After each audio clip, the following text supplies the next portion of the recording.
अवधूत चिंतन श्री गुरुदेव दत्त। हाय, कशा आहात? मजेत ना? चला, तर आज मी तुम्हाला पंचखाद्याचे लाडू करून दाखवणार आहे।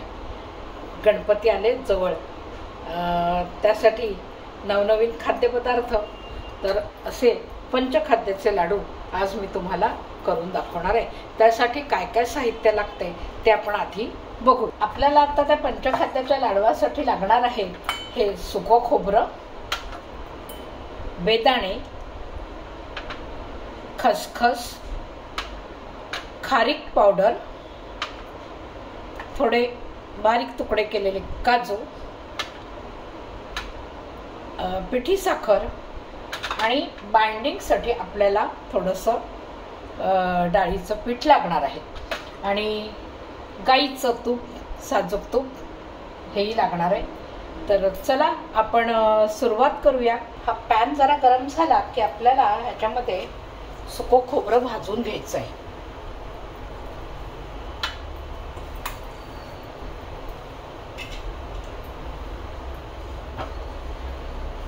फार गॅस म्हणजे आच फार मोठी ठेवायची नाही, थोडीशी मंद आचेवरती खोबरं भाजून घ्यायचं। आपल्याला ते खूप असं लाल वगैरे नाही करायचंय, थोडं गुलाबी रंग होईस्तोवर आपलं भाजलं गेलं पाहिजे, म्हणजे त्याला एक कुरकुरीतपणा आला पाहिजे।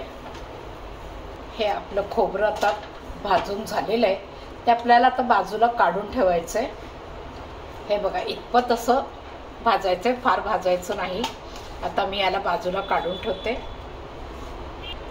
आणि आता ह्यात आपल्याला खसखस पण भाजून घ्यायची आहे।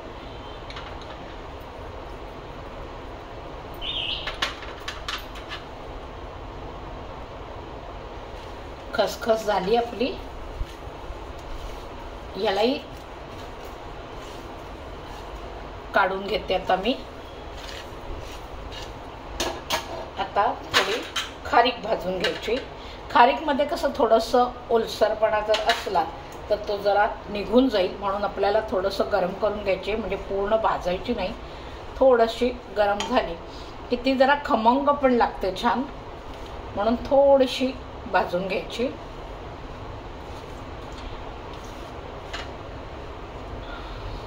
हे लाडू ना चवीला अतिशय उत्कृष्ट लागतात, अगदी छान, अगदी खूपच सुंदर अशी टेस्ट येते ह्याला। म्हणजे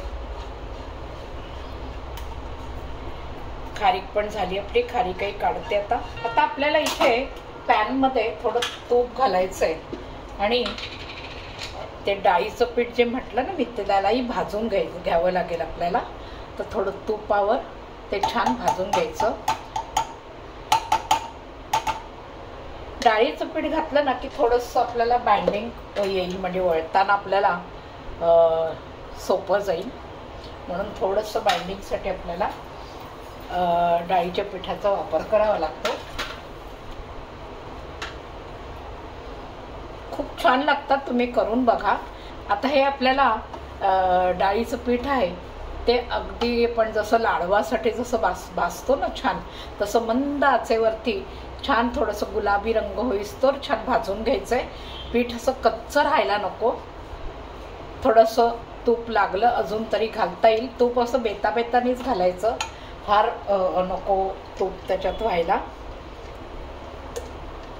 आपल्याला साधारण हे सगळे जिन्नस जेव्हा त्याच्यात आपण एकत्र करू तर आपल्याला ते छान बांधता आले पाहिजेत, म्हणजे त्याचे लाडवाचा शेप त्याला असं लाडूसारखा आला पाहिजे, आपल्याला वळता आले पाहिजेत छानपैकी। बस आता इतपतच आपल्याला, आणि ह्याच्यात छान आपण आता ते बेसन जे आहे ते छान आपण आता भाजून घेणार आहोत ह्याच्यात। तर हे बघा, आता आपलं डाळीचं पीठ असं छान भाजलं गेलंय, थोडा रंग त्याचा चेंज झाला, असा गुलाबी रंग यायला लागलाय। आता आपल्याला ह्याच्यामध्ये काजू आहेत ते घालायचे, तेही थोडेसे ह्याच्यात भाजून घ्यायचे।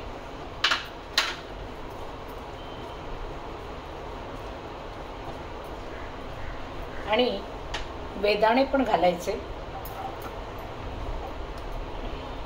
बेदाणे मात्र मी ह्याला घालताना ना कापून घालते, कारण खूप मोठे मोठे बेदाणे असतात, मग फारच ते लाडू वळायच्या वेळेला खूप हे होतं, त्रासाचं जातं. म्हणून बेदाणे कापून घ्यावे, बारीक बारीक केले की ते छान आपल्याला वळताना काही त्रास होत नाही, छान लाडू वळले जातात. थोडंसं एक 2 मिनटासाठी आपल्याला 1-2 मिनटासाठी थोडंसं परतायचं आहे, फार नाही, कारण आपलं आता होत आलेलं आहे.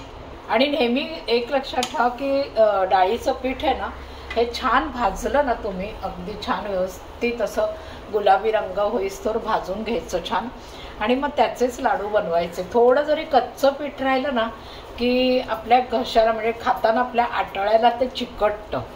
म्हणून बऱ्याच वेळेला काय होतं, असे करतात लाडू पण मग काय होतं, पिवळे पिवळे दिसतात. म्हणून छान वाटतं की पिवळा लाडू दिसायला छान दिसतो, पण तसं नाही. थोडंसं जर कमी भाजलं गेलं तर ते आटळ्याला चिकटतं, आणि मग म्हणून बऱ्याच लोकांना मग बेसनाचे लाडू आवडत नाही. पण तुम्ही जर असं व्यवस्थित छान मंद आचेवरती गुलाबी होईस्तोवर जर ते बेसन छान भाजून घेतलं ना, तर ते कधी आटळ्याला असं चिकटत नाही खाताना, आणि लाडू खायला फार सुरेख लागतो तो. म्हणून आता मी हे जे भाजलेलं होतं खोबरं आणि खारीक, हे मी आता ह्याच्यात घालते. खोबरं, खारीक आणि खसखस असं सगळं एकत्र होतं, ते मी आता ह्याच्यात घालते सगळं, आणि थोडंसं खालीवर करून परतून घेते. आता ह्याला ना थंड करायला ठेवायचं छान. व्यवस्थित गार झालं की मग ह्याच्यामध्ये पिठी साखर घालून आपल्याला वळायला घ्यायचेत. आणि ह्याच्यामध्ये वेलची पावडर मात्र घालायला विसरायचं नाही हं, कारण कुठलेही गोड पदार्थ केले की त्याच्यामध्ये वेलची, जायफळ असे प्रकार आपल्याला घालावेच लागतात. तर हे सगळं झाल्यानंतर मग सावकाश वरनं थंड झाल्यावरती वेलची पावडर टाकायची की त्याचा वास छान त्या पदार्थाला लागतो आणि खातानाही खूप छान वाटतं आपल्याला. आता हे वळताना आपल्याला त्रास होणार नाही, कारण ह्याच्यामध्ये आपण डाळीचं पीठ जे लावलं आहे तर त्यांनी वळता येईल छान. आणि छोटे छोटे छोटे छोटे छान असे लाडू करायचे आणि खूप छान लागतात.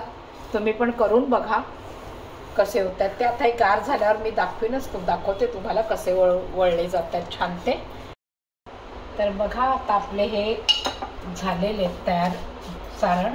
आता याच्यामध्ये छान मस्तपैकी वेलची पावडर घालायची, साधारण अर्धा चमचा लागेल आपल्याला, छोटासा चमचा, म्हणजे छान वास लागेल याला वेलचीचा. आणि याला लागेल तशी आता आपल्याला पिठी साखर घालून घ्यायची आहे, आणि पिठी साखर घालून मग वळायला घ्यायचे. पिठी साखरमध्ये जर गुठळ्या असतील तर त्या जरा आधी मोडून घ्यायच्या.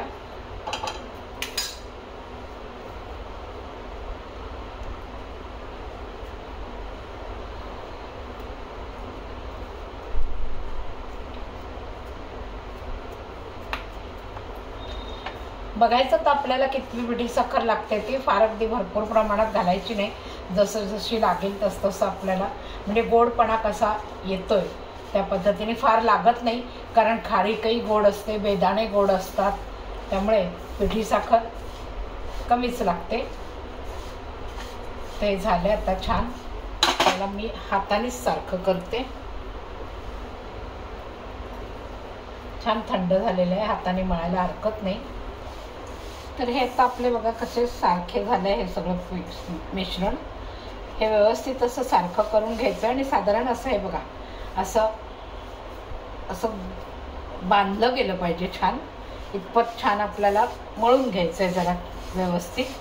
आणि मग त्याचे आता छोटे छोटे छोटे छोटे आपल्याला आकाराचे लाडू तयार करायचे. ते बघा बेसन घातल्यामुळे ना फार सुंदर असे वळले जातात, छान लाडू तयार होतो. बघा ह्या अशा पद्धतीने लाडू आपण आता बनवणार आहोत. हे करायला अगदी सोपे आहेत, काही कठीण नाही, आणि लवकर होतात.